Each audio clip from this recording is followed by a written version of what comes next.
Hello hello and welcome everyone, welcome to the channel. क्या हाल है आप लोगों के? फुल ऑन सुपर डुपर मौज मस्ती चल रही है कि नहीं? सबसे पहले मुझे ये बता दो। और आज हम इसी मौज मस्ती के साथ पढ़ने वाले हैं चैप्टर नंबर 4 सिंपल इक्वेशंस, वो भी एक ही सिंगल वीडियो में। भाई एक ही वीडियो में सारा हिसाब किताब खत्म कर देंगे। आप बोलोगे भैया ये तो महा हलुआ लल्लू चैप्टर है यार, सोचो इतना इजी बना दूंगा तुम्हारे लिए, मैथ्स को एकदम फन बना देंगे। आप देख रहे हो भैया लक्ष्य बैच, सारे सब्जेक्ट इधर अवेलेबल है, चैनल को सब्सक्राइब मार देने का। ठीक है भाई, आज हम पढ़ रहे हैं simple equation. Trust me, very interesting, बड़ा छोटा सा और बहुत मजेदार चैप्टर है। मतलब इसको पढ़ के जो फील है ना मैथ्स वाला, वो एक्चुअली आएगा। आपको लगेगा आह यस, ये है कुछ मैथ्स, ये कुछ मैथ्स पढ़ रहा हूं। तो चलो विदाउट एनी डिले चैप्टर को शुरू करते हैं।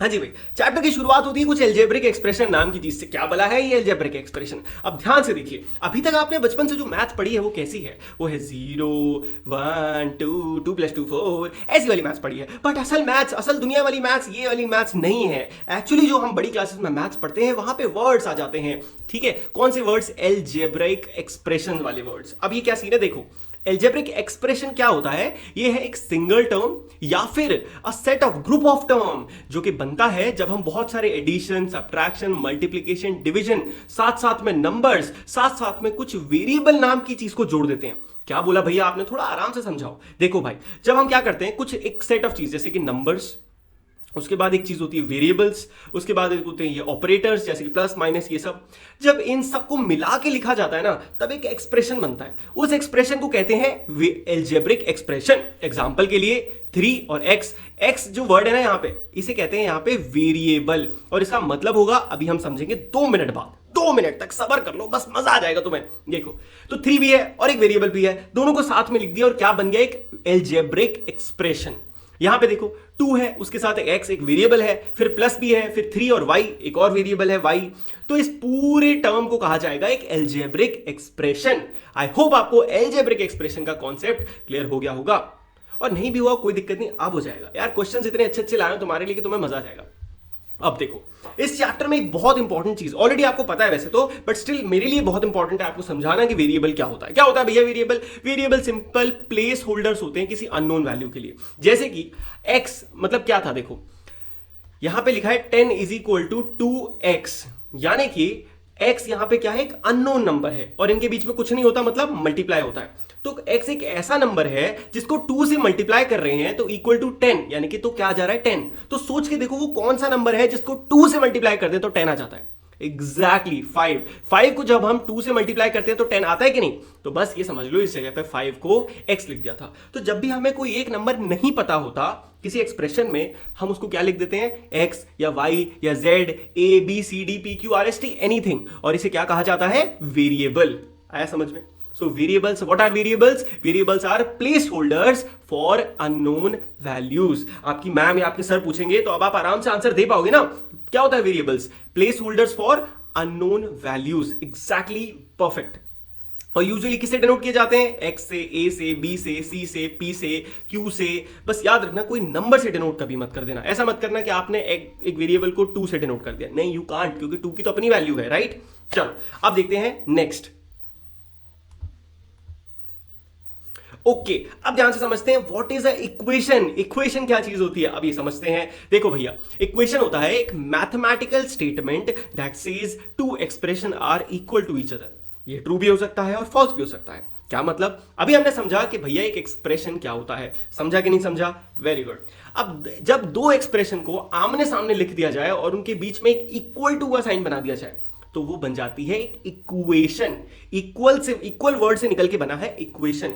ये मत सोचना पूरे में थ्योरी पढ़ाता जाऊंगा, डोंट वरी, इतने सारे क्वेश्चंस करा दूंगा कि आपको चैप्टर पे अच्छा खासा कॉन्फिडेंस हो जाएगा। इस वीडियो के बाद आपको कोई और वीडियो देखने की जरूरत नहीं पड़ेगी। I promise you that, I guarantee you. ठीक है, तो बस ध्यान से बने रहो, ध्यान फोकस यही बनाए रखो। क्या होता है भाई? देखो इक्वेशन क्या होता है, जैसे कि यहां पे लिखा है एक एक्सप्रेशन x + 1 एक एक्सप्रेशन है, और 2 भी क्या एक एक्सप्रेशन है। इन दोनों के बीच में इक्वल टू का साइन लगा दिया तो ये बन गया एक इक्वेशन। क्या बन गई? इक्वेशन। और वहीं पे 2 तरह की इक्वेशंस होती हैं, या तो ट्रू इक्वेशंस या फॉल्स इक्वेशंस। अब ट्रू इक्वेशंस कौन सी होती हैं? देखो ध्यान से, जहां पे इक्वेशन पॉसिबल हो, जैसे कि 1 + 1 = 2। It is a true equation, right? क्योंकि 1 और 1 को ऐड करेंगे तो 2 ही आता है। तो ये दोनों इक्वल हैं, भले एक तरफ 1 + 1 लिखा है और एक तरफ 2 लिख दिया डायरेक्ट। अगर यहां पे मैंने लिखा 2 प्लस 6 इक्वल्स टू 8, तो क्या ये ट्रू इक्वेशन है? सोच के देखो, 6 प्लस 2 कितना होता है? 6 प्लस 2 8 होता है, और यहां पे भी 8 है, तो yes this is a true equation. But वहीं पे अगर मैं 2 प्लस 6 इज इक्वल टू 9 लिख देता तो ये एक फॉल्स इक्वेशन बन जाती। इक्वेशन का कॉन्सेप्ट समझ में आया? अब ये बार हम ये जो थ्योरी है ये पढ़ क्यों रहे हैं और किस टाइप के क्वेश्चंस हमें इस चैप्टर में देखने को मिलेंगे, उसके लिए अब आप तैयार हो जाओ, क्योंकि इतनी थ्योरी थी, अब हम सीधे अटैक मारेंगे जी क्वेश्चंस पे। और क्वेश्चंस ऐसे कराऊंगा कि तुम्हें बिल्कुल सिर दर्द नहीं होगा, टेंशन मत लो, मजे चिल मौज आएगी क्वेश्चंस के साथ। क्वेश्चन 1 कहता है भैया एक काम करो, स्टेटमेंट फॉर्म में लिखना है। आपको क्या लिखा है? Right the following statement in the form of equation. तो आपको स्टेटमेंट्स गिवन है, आपको बदले में इक्वेशंस लिखनी है, ठीक है? आंसर नीचे दिए हुए हैं, सो दैट आप ये सीखो कि आंसर लिखना कैसे है। और हम 2 क्वेश्चन करेंगे, 2 आप होमवर्क में करोगे। ओके चलो, question number 1, the sum of 3 times x and 11 is 32। अब क्या बोल रहा है? द सम, और सम वर्ड के लिए दिमाग में मैं आपको बता रहा हूं मेंटली कैसे करने हैं, क्यों आपको आंसर यहां दिख जाएगा, बट पॉइंट ये है कि समझना है क्वेश्चन को, वो पॉइंट है ना, वो मैं समझा रहा हूं, ध्यान से समझो। जब भी क्वेश्चन आए पहला वर्ड से शुरू करो, द अर्थ चले कुछ है ही नहीं, सम, ओके सम वर्ड आ गया, सम मतलब होता है प्लस, दिमाग में एक प्लस बन गया, of 3 times x, 3 times x, जब भी टाइम्स वर्ड आ जाता है ना तो आपको पता है उसका मतलब होता है मल्टीप्लाई, तो 3 टाइम्स x का मतलब 3 मल्टीप्लाई x, और ऐसे लिख सकता हूं। ओके अब दिमाग में एक प्लस आ गया, एक 3x आ गया, और एंड 11, और एक 11, और इनके बीच में क्या था? ऑफ कोर्स एक ही साइन प्लस, तो आप इसे लिख सकते हो दिमाग में 3x प्लस 11 इज मतलब इज इक्वल टू 32। ओके और आपने आराम से मन मन में ही क्वेश्चन बना दी, बनाई कि नहीं बनाई? सोच के देखो कितना आसान था, 3x प्लस 11 32। सेकंड दूसरी ट्राई करते हैं, ठीक है? इस पूरे पेपर को खाली कर देते हैं सो दैट आप आराम से कर पाओ, ठीक है?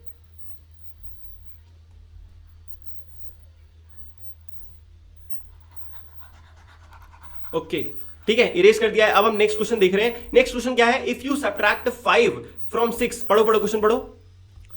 If you subtract 5 from 6 times a number you get 7। क्या बोल रहा है? इफ यू सब्ट्रैक्ट पहला वर्ड आया, दिमाग में बन गया माइनस, उसके बाद 5, तो एक तरफ आ गया 5, मतलब अभी एक तरफ नहीं आया, अभी दिमाग में अलग अलग चीजें आ गई, जैसे दिमाग में सोचो, एक तरह एक बार माइनस आ गया, फिर ठीक है 5 भी क्वेश्चन में, उसके बाद 6 टाइम्स अ नंबर। अब जब भी कोई नंबर आपको दिया होता है और लिख दिया होता है अ नंबर, आपको समझ जाना है कि वहां पे वेरिएबल की बात हो रही है। आप मन में ले लो x, अ नंबर को ले लो x, और उसका 6 टाइम्स का मतलब हो गया मल्टीप्लाई बाय 6, और उन दोनों को सब्ट्रैक्ट किया जा रहा है, तो आपको एक वर्ड नंबर मिल रहा है 7। तो सब्ट्रैक्ट किसका क्या हुआ था? इफ यू सब्ट्रैक्ट 5, किसमें से? 6x में से 5 सब्ट्रैक्ट किया तो मुझे क्या मिल गया? 7। ये कहा जा रहा था। आया समझ में? कॉम्प्लेक्स बिल्कुल नहीं है। आप 2 क्वेश्चन और सॉल्व करोगे, खुद कर लोगे। 1/4 of m is 3 more than 7। क्या बोल रहा है? 1/4 ऑफ m। 1/4 ऑफ m को कैसे लिखते हैं? m divide by 4। This is 1/4 of m is 3 more than 7। क्या मतलब 3 मोर देन 7? तो ये 3 ज्यादा है, सॉरी ये 3 ज्यादा है किससे? 7 से, तो इज इक्वल टू 7। अब इक्वालिटी बनी, 1/4 of m is 3 more than, 3 मोर मतलब प्लस 3 देन 7। अब ये 7 के बराबर बन गया। तो आई होप अब आपको ये पूरा सिस्टम आराम से समझ में आ रहा होगा। और लास्ट क्वेश्चन आप मुझे कमेंट में बताओगे कि लास्ट क्वेश्चन की इक्वेशन क्या बनी। जो बताएगा सबसे पहले उसका आंसर पिन हो जाएगा, मेरा प्रॉमिस है आपसे, ठीक है? चलो, एनर्जी बरकरार रखनी है और नया क्वेश्चन सीखना है। अब यहां से कुछ और थोड़ा और बेटर क्वेश्चन आया, मजेदार क्वेश्चन आया। देखो क्वेश्चन क्या कह रहा है? राजूज के फादर की एज है 5 years more than 3 times Raju's age. Wow, this is maths, this is absolute perfect maths. ऐसी वाली मैथ्स मजेदार लगती है ना, और थोड़ा सा कंफ्यूजिंग भी होती है। ट्रस्ट मी, मैं भी आपके टाइम पे था, मुझे यार ये घूम जाता था दिमाग, बट मैं आपको बताऊंगा कि कैसे इन चीजों को ना बड़े easily.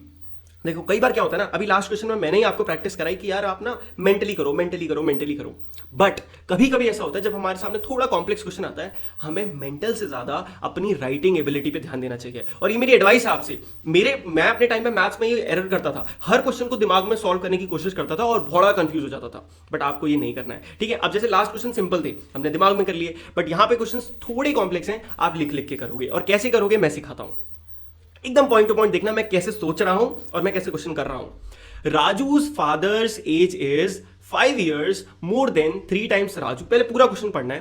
Raju's age, Raju's father is 44 years old, set up an equation to find Raju's age. अब कह रहा है राजू की एज फाइंड करनी है, ठीक है? ये आंसर इसको भूल जाओ, बड़ा कॉम्प्लेक्स लग रहा है, मैं बताता हूं कैसे करना है। तो सबसे पहले let the age of Raju be X. सबसे पहले मैंने क्या करा, राजू की एज को एक्स मान लिया, ठीक है, ये फर्स्ट वो है। उसके बाद मुझे पता है कि राजू के जो फादर हैं, राजूज फादर की जो एज है वो क्या है, 44 है।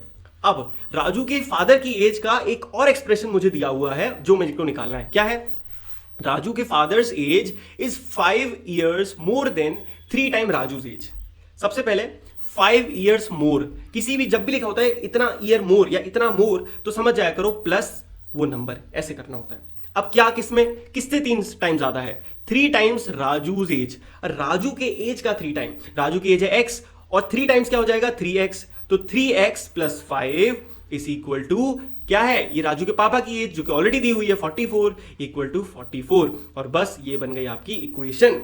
अब आप यहां पे जो x की वैल्यू है ना राजू की, वो भी निकाल सकते हो, और जो कि हम इसी चैप्टर में सीखेंगे अभी आगे जाके कि कैसे सॉल्व किया जाता है। बट इस क्वेश्चन में हमें सिर्फ एक चीज करनी थी, क्या करनी थी कि हमें इक्वेशन बनानी थी और हमने बना ली। आई होप अब आगे आप भी बना पाओगे खुद, ठीक है, कॉन्फिडेंस आना चाहिए, मजा तो उसी में आता है। ओके, नेक्स्ट क्वेश्चन, एक और क्वेश्चन आ गया है, अब इसको सॉल्व करेंगे और मजे से करेंगे, ठीक है। A shopkeeper sells mangoes in 2 types of boxes. एक शॉपकीपर है, वो 2 अलग अलग टाइप के बॉक्सेस में मैंगोज बेचता है, एक स्मॉल है और एक लार्ज है। A large box contain as many as 8। तो देखो, एक छोटा बॉक्स है और एक बड़ा बॉक्स है। जो क्या है लार्ज बॉक्स है, उसके अंदर क्या है लगभग 8 स्मॉल बॉक्स आ सकते हैं प्लस 4 लूज मैंगो आ सकते हैं। तो लार्ज बॉक्स के अंदर 8 छोटे प्लस 4 मैंगो, वाह क्या मैंगो बनाया, ठीक है।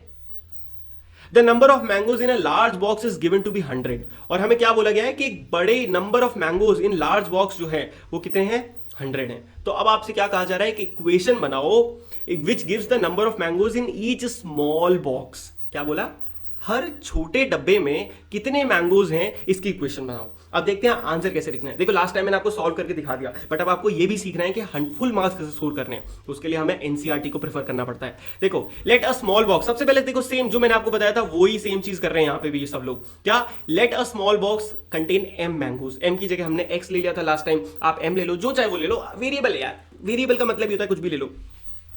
अब हमने ले लिया सबसे पहले कि स्मॉल बॉक्स में m मैंगोज है, मान लिया।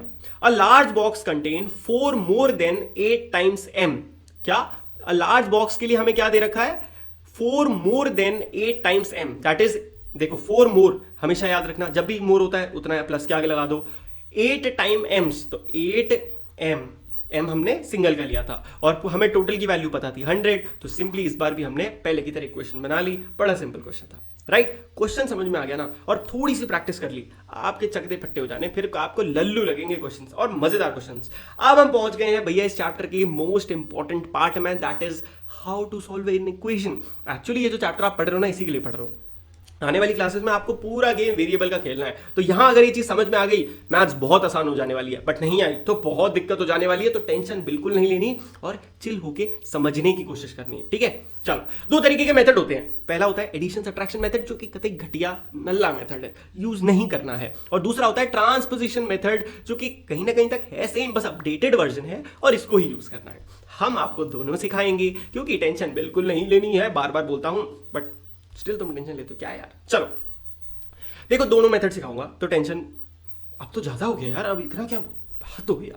हाँ, कमेंट में लिखो #नो टेंशन। चलो अब नहीं बोलूंगा, सॉरी। ओके, तो एग्जांपल है हमारे पास एनसीईआरटी का, और हम इसको दोनों तरीके से करेंगे। कौन कौन से, एक तो एडिशन सब्ट्रैक्शन मेथड से और दूसरा ट्रांसपोजिशन से। सो सबसे पहले हम करेंगे फर्स्ट, वो भी एडिशन सब्ट्रैक्शन मेथड के साथ। क्वेश्चन है 3n + 7 = 25, और हमें इक्वेशन को सॉल्व करने का मतलब क्या होता है। इक्वेशन को सॉल्व करने का मतलब होता है यहां पे जो वेरिएबल है उसकी वैल्यू फाइंड आउट करना, वेरिएबल को फाइंड आउट करना। और किसी भी वेरिएबल को फाइंड आउट करने के लिए आपको क्या करना पड़ेगा, उसको अकेला, तनहा, इकलौता करना पड़ेगा। क्या करना पड़ेगा, तनहा करना पड़ेगा। उसके आसपास के जितने नंबर है सबको हटा देना पड़ेगा, अकेला हो जाना चाहिए, तब आपको मिलेगी वैल्यू। और देखो कैसे मिलेगी, देखो सबसे पहले 3n के साथ है प्लस में 7 और यहां है 25।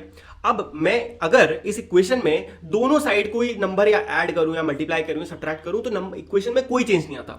I hope you know this, right. तो ये तो एक इक्वेशन है, और इक्वेशन में अगर मैं दोनों साइड एक्सचेंज करता हूं तो ओवरऑल इक्वेशन सेम रहती है। जैसे कि अगर मैं क्या करता हूं, 3n + 7 में सब्ट्रैक्ट कर देता हूं 7, और इधर भी सब्ट्रैक्ट कर देता हूं 7, तो शायद आपको पता होगा कि कुछ भी दिक्कत नहीं होगी, हम ऐसा कर सकते हैं। और इससे हम ऐसा हमने क्यों करा, क्योंकि ध्यान से देखो यहां 7 से 7 कट गया, ठीक है, तो इधर क्या बचा 3n और इधर क्या बचा 25 माइनस 7 आपका क्या बचा 18। ओके, अब नेक्स्ट देखो, अब हमारे पास n अकेला करना है हमें, n के साथ 3 है। अब मैं क्या करूं, 3n में इधर 3 से डिवाइड कर दूं और इधर भी 3 से डिवाइड कर दूं, तो क्या होगा 3 से 3 कट जाएगा और यहां 3 6 18 होता है ना। और अब देखो n अकेला बचा, अब आगे क्या बचा n इज इक्वल टू 6 और आप देख सकते हो आपका आंसर आ गया है। आपने सॉल्व कर लिया अपना फर्स्ट क्वेश्चन। देखा कितना मजेदार तरीके से हमने सॉल्व करा, बहुत सिंपल होता है राइट, बहुत इजी होता है। बस आपको क्या करना है, एक एक करके सबको तनहा कर देना है, जो वेरिएबल है उसको अकेला कर लेना है। कैसे करके, अगर प्लस है तो माइनस कर दो सेम नंबर, मल्टीप्लाई है तो डिवाइड कर दो सेम नंबर, डिवाइड है तो मल्टीप्लाई कर दो सेम नंबर, ये सिंपल मेथड। नेक्स्ट क्वेश्चन भी देख लेते हैं, 2p वाला देखते हैं, खाली करते हैं जरा फटाफट फटाफट, या तगड़े स्पीड में एकदम। थोड़ा सिस्टम स्लो है हमारा, धीरे धीरे बढ़ाएंगे सेटअप, जबरदस्त। सब्सक्राइब कर लो, चलो ओके, ज्यादा गायब हो गया। अब देखते हैं next question, that is 2p minus 1 is equal to 23। इस बार तुम भी बोलोगे मेरे साथ, बोलना ठीक है, बहुत सिंपल है यार। क्या करना है, 1 को हटाने के लिए क्या करेंगे, हम ऐड कर देंगे दोनों साइड 1, इधर भी एक 1 ऐड कर देंगे और इधर भी 1 ऐड करने के बाद 23 प्लस 1 होता है 24। थोड़ा फास्ट गेम खेलेंगे अब, और 1 से 1 कट गया, बचा 2p इज इक्वल टू 24। अब यहां p को अकेला करने के लिए डिवाइड कर देंगे इसको 2 से, और इधर भी 2 से डिवाइड, तो 2 से 2 कट जाएगा और p is equal to 24 divide by 2 करोगे तो 12 आंसर आ जाएगा, और p is equal to 12 is your right answer. और देखा आपने कितने मजेदार तरीके से आपने एडिशन और सब्ट्रैक्शन मेथड सीख लिया, बहुत आसान था राइट। अब इसी मेथड का अपडेटेड वर्जन हम आपको सिखाते हैं, जो कि बहुत ही आसान है, जिसको कहते हैं ट्रांसपोजिशन मेथड। क्या होता है भैया ट्रांसपोजिशन मेथड, यही मेथड है, बस थोड़ा शॉर्टकट है, फटाफट करते हैं, दिखाते हैं आपको। देखो अब ये भी हटाओ, ये वाला पूरा मेथड ही चेंज हो गया। अब जो मेथड है वो है ट्रांसपोजिशन मेथड, लिख देते हैं भैया ट्रांसपोजिशन, कौन सा मेथड, वेरी द गुड, शाबाश। चलो अब देखते हैं, पहला क्वेश्चन कह रहा है 3n plus 7 is equal to 25। Transposition method कहता है कि आप एक नंबर को इक्वल टू के इधर और उधर कूदा सकते हैं। क्या कर सकते हैं, कूदा सकते हैं, बट याद रखना अगर वो कूदा तो उसका जो साइन है वो बदल जाएगा। अगर वो प्लस है तो माइनस हो जाएगा, माइनस है तो प्लस हो जाएगा, मल्टीप्लाई है तो डिवाइड हो जाएगा, डिवाइड है तो मल्टीप्लाई हो जाएगा। क्या बोला मैंने, एक बार और रिपीट करता हूं और फिर देखना प्रैक्टिकली तुम्हें समझ में आ जाएगा। क्या बोलता है ट्रांसपोजिशन मेथड, कोई भी नंबर इक्वेशन में एक इक्वल टू के दूसरी तरफ और इस तरफ कूदा फिरी कर सकता है, बट कंडीशन ये है कि उसका अंदर का जो साइन है वो बदल जाएगा। क्या मतलब, ये जो यहां पे 7 है, मुझे इस n को अकेला करना है, एट द एंड तो मुझे n को अकेला ही करना है। अगर मैं इस 7 को इक्वल टू के उधर ले जाऊं तो मैं ऐसा भी तो कर सकता हूं, 3n इज इक्वल टू 25 उधर ले गया मैं, बट अंदर का साइन जो प्लस था वो बन गया माइनस, तो 25 माइनस 7, और 25 माइनस 7 क्या होता है 18। ये वही है जो हम पहले कर रहे हैं, बट इस बार हमने दोनों तरफ ऐड करने की जगह 7 को हम उधर लेकर कुदा के। अब देखो यहां पे 3n था, अब मुझे n को अकेला करना है, तो यहां जो 3 मल्टीप्लाई में है मैं इसको इक्वल टू के उधर ले जाना चाहता हूं, बट याद रखना साइन चेंज होगा जब 3 का, तो अभी ये मल्टीप्लाई में है और ये अब किस में चला जाएगा, डिवाइड में, यानी कि n जब उस तरफ जाएगा 3 तो ये डिवाइड में चला जाएगा, और 3 6 18। इफ यू रिमेंबर यही राइट आंसर था जो पिछली बार आया था। सिंपल है राइट। अब मैं आपको दूसरा क्वेश्चन भी करके दिखाता हूं इसी मेथड से, बहुत इजी है। 2p plus 1 is equal to 23, 1 को उधर कुदा के ले जा रहा हूं, तो 2p is equal to 23 plus 1 24 हो जाएगा ये, और उसके बाद p का जो 2 मल्टीप्लाई में है वो इधर 24 के नीचे आ जाएगा डिवाइड में, क्योंकि चेंज हो जाता है, तो ये बन गया आपका 12। आया समझ में, आया कि नहीं, ईजी था ना, बस यही है। अब आप पूरा चैप्टर समझ सकते हो, अब आगे सिर्फ क्वेश्चन बचा है। अब मैं लास्ट में आपको कुछ एक इंपॉर्टेंट चीज लिखवा रहा हूं, अपनी कॉपी निकालो फटाफट। अरे पॉज करके ले आओ यार, ऐसे शक्ल देख रहे हो कि नहीं, ऐसी देखता रहूंगा, मुझे पता है तुम ऐसी बैठ के देख रहे हो। कॉपी लेके आओ फटाफट, ले आए। अच्छा अब देखो जो मैं बता रहा हूं वो लिखो। सबसे पहले हेडिंग डालो, ट्रांसपोजिशन मेथड डाल दी, गुड। आप देखो, अब लिख दो क्या लिखना है, जो प्लस है वो किस में चेंज होता है, माइनस में, माइनस किस में चेंज होता है, प्लस में, मल्टीप्लाई किस में चेंज होता है, डिवाइड में, और डिवाइड किस में चेंज होता है, मल्टीप्लाई में। बस इतना से लिख दो, अब आपको ध्यान रहेगा। और इस चैप्टर का कोर है ये, कोर है ये, क्या है, कोर है, क्रक्स है। अब देखो बस इतने से कॉन्सेप्ट से हम आगे के सब क्वेश्चन हिला देंगे। अब कॉपी बंद क्यों कर दी यार, अभी क्वेश्चन और हैं बहुत सारे, खोलो, गुड स्मार्ट। चलो अब हम कर रहे हैं एक एक करके क्वेश्चन, और सब ट्रांसपोजिशन मेथड से करेंगे। ऑलरेडी मैं आपको बता दूं पेपर में भी वही आएगा, एडिशन सब्ट्रैक्शन आएगा तो लगा देना लल्लू सा क्वेश्चन याद, अब तो पता ही आपको। पहला 4m+3 bracket is equal to 18। अब सबसे पहले ये जो 4 है ये पूरे ब्रैकेट के बाहर है, ठीक है। तो मैं क्या करूं, इस 4 को इधर ले जा सकता हूं ना, और ये मल्टीप्लाई में है तो इधर जाएगा तो किस में चला जाएगा, डिवाइड में जाएगा। एक्सीलेंट, एक्सट्रीमली गुड बोलने वाला था बट एक्सीलेंट हो तुम। तो 18 के डिवाइड में चला जाएगा 4, है ना। कितना इजी हो गया। अब आप आराम से इसको कैसे कर सकते हो, आपने यहां कर लिया, उसके बाद डिवाइड कर लो। 4 18 की टेबल में तो आता नहीं है, तो 2 2 ज़ा 4 और 2 9 ज़ा 18, तो ये क्या बन गया, 9/2 बन गया। कोई बात नहीं, अब ये जो 3 यहां प्लस में है इसको उस तरफ ले जाओ, तो ये क्या बन जाएगा, 3 वहां जाके माइनस का 3 बन जाएगा, तो 9/2 -3 ऐसा हो गया। और इसको सॉल्व करना तो आपको आता है ना, इन दोनों को मल्टीप्लाई करो, 2 3 ज़ा 6 और 9 - 6 क्या होता है, 3 होता है, तो आपका जो आंसर आएगा वो हो जाएगा 3/2, है ना। इजी था। अब आप इसको एक तरीके से और भी कर सकते थे। कैसे कर सकते थे, अगर आपको ये तरीका कंफ्यूजिंग लग रहा था तो आप इसको एक तरीके से और भी कर सकते हो। मैथ्स ऐसे ही काम करती है, आप जिस तरीके से आपको कंफर्टेबल हो वो बताता हूं। देखो कभी कभी हमें क्या लगता है, देखो 18/4 डिवाइड नहीं हो रहा था, तो हम इजी मेथड के लिए क्या करते, 4 को पहले मल्टीप्लाई कर देते, 4 को m से भी मल्टीप्लाई कर देता, 4 को 3 से मल्टीप्लाई करता तो 12 आ जाता, और ये बन गया 18, है ना। अब पहले की तरह 12 को कुदा के उधर ले जाओ, तो 4m और 18 माइनस का 12 क्या होता है आपका, सोचो सोचो, 18 - 12 होता है आपका 12 6, तो 6, और इधर अब ये जो m है 4 था, इसको कुदा के इधर ले जाऊंगा तो ये मल्टीप्लाई से डिवाइड में जाएगा 6/4, और अब आप इसे 2 से डिवाइड कर सकते हो, यहां पे 2 आएगा, यहां पे 3 आएगा, तो 3/2 आंसर, सेम आंसर, राइट। आया समझ में, इजी था, राइट। चलो नेक्स्ट देखते हैं।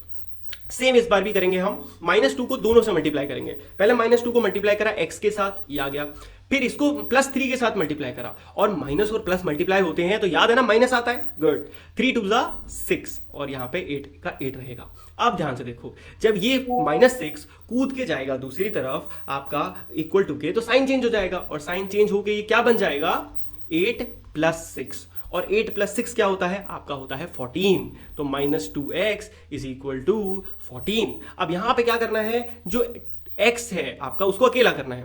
x को अकेला करने के लिए आपको क्या करना पड़ेगा, -2 को कुदा के ले जाना पड़ेगा इक्वल टू के दूसरी साइड, और याद रखना क्योंकि ये मल्टीप्लाई में है तो डिवाइड में चला जाएगा। अब मे भी आप में से कोई बच्चा सोचे सर इसका तो साइन भी चेंज हो जाना चाहिए, क्योंकि -2 है ये तो +2 हो जाएगा। नहीं, अगर ये मल्टीप्लाई में है तो ये पूरा का पूरा टर्म डिवाइड में चला जाएगा, अगर ये प्लस में होता तो माइनस हो जाता, बट इन दोनों के बीच में मल्टीप्लाई है तो ये जो पूरा टर्म है नीचे आ जाएगा, यानी कि -14 डिवाइड बाय -2, और -2 को आप ऐसे लिख सकते हो, कुछ नहीं माइनस अलग कर दो, और 14 डिवाइड बाय 2, और क्या होता है ये 7 होता है, तो आंसर हो गया -7। देखा, तो बस यही था ट्रांसपोजिशन मेथड, और अब आप एक्सपर्ट हो चुके हो ट्रांसपोजिशन मेथड में, मुझे पूरा वो है। और last but not the least, कुछ 2-3 चैप्टर में लास्ट अच्छे क्वेश्चंस हैं एप्लीकेशंस वाले, वो कर रहे हैं, और आपके ये वीडियो खत्म, चैप्टर खत्म, बस ये ट्रांसपोजिशन मेथड ही पकड़ना था, बार बार यही कराऊंगा, अच्छे से दिमाग में घुसा दूंगा तुम्हारे। चलो देखो, अब कह रहा है the sum of 3 times a number and 11 is 32, find the number. And शायद आप भूल रहे हो, बट ये क्वेश्चन हम ऑलरेडी कर चुके हैं। एक सम करना है किसका, एक तो 3 टाइम्स अ नंबर 3x और 11 जिसका इक्वल टू वैल्यू आ रही 32, बट अब आपको क्या करना है, इस सिर्फ इक्वेशन नहीं बनानी, अब आपको सॉल्व भी करना है। सॉल्व करने के लिए जाएंगे ट्रांसपोजिशन, 11 को कुदा के ले जाऊंगा उधर, तो 3x is equal to 32 - 11 plus का -11, राइट। उसके बाद 32 - 11 क्या होता है, तो सबसे पहले करो 32 - 10 जो कि होता है 22, उसके बाद फिर एक और माइनस कर दो तो 21, तो आप लिख सकते हो 3x इज इक्वल टू 21, और उसके बाद यहां ऊपर कर रहा हूं, x को अकेला छोड़ा, 3 जो मल्टीप्लाई में था डिवाइड में चला गया, और 3 7 ज़ा 21 होता है, ये तो आपको याद होगा, है ना। आंसर आ गया 7, आप देख सकते हो। बट यहाँ पे ये देख लो कि लिखना कैसे, थोड़ा लंबा चौड़ा लिखा करो, मैं तो बहुत फटाफट बता रहा हूं, तो मैं थोड़ा लंबा लिखना पड़ेगा, ठीक है। Okay, maybe I hope this is last question of this chapter, और ये चैप्टर खत्म हो जाएगा। इससे बढ़िया और क्या बात हो सकती है, 25 मिनट में चैप्टर खत्म हो गया जी। देखो, राजू के father's age is 5 years more than 3 times Raju, find Raju's age. उसके पापा की एज है 44। ये क्वेश्चन ऑलरेडी हम इक्वेशन बना चुके हैं। इक्वेशन बनाना अब आप जानते हो कि राजू की एज को ले लो x, सबसे पहले ये लिख दो, उसके बाद राजू के पापा की एज आपको दे रखी है 44, और राजू के पापा की एज का एक एक्सप्रेशन भी दिया हुआ है। क्या दिया है कि राजू के पापा की जो एज है वो 5 years ज्यादा है, यानी कि +5 3 टाइम, क्या 5 years ज्यादा है 3 टाइम्स राजू के, तो राजू की एज है 3, तो x उसको मल्टीप्लाई करा 3 से और दोनों को ऐड कर दिया, और इसकी हमें ऑलरेडी पता है 44। अब यही चीज अब आपको ट्रांसपोजिशन से करनी है, तो कैसे करोगे, पहले थोड़ा स्क्रीन खाली कर लें, ओके तो 3x प्लस आपका क्या था 5 इज इक्वल टू 44। ये इक्वेशन आ गई थी, समझ में आ गई थी कैसे आई। अब उसके बाद क्या करना है, अकेला करना है। 3x को ये जो 5 है उठा के इधर ले जाओ, माइनस में चला जाएगा तो 44 माइनस 5। अब यहां पे देखो, जब 44 माइनस 5 करोगे तो आंसर आएगा 39 और x इज इक्वल टू 39 जो इधर मल्टीप्लाई में था, जब ये इधर जाएगा तो डिवाइड में हो जाएगा 3।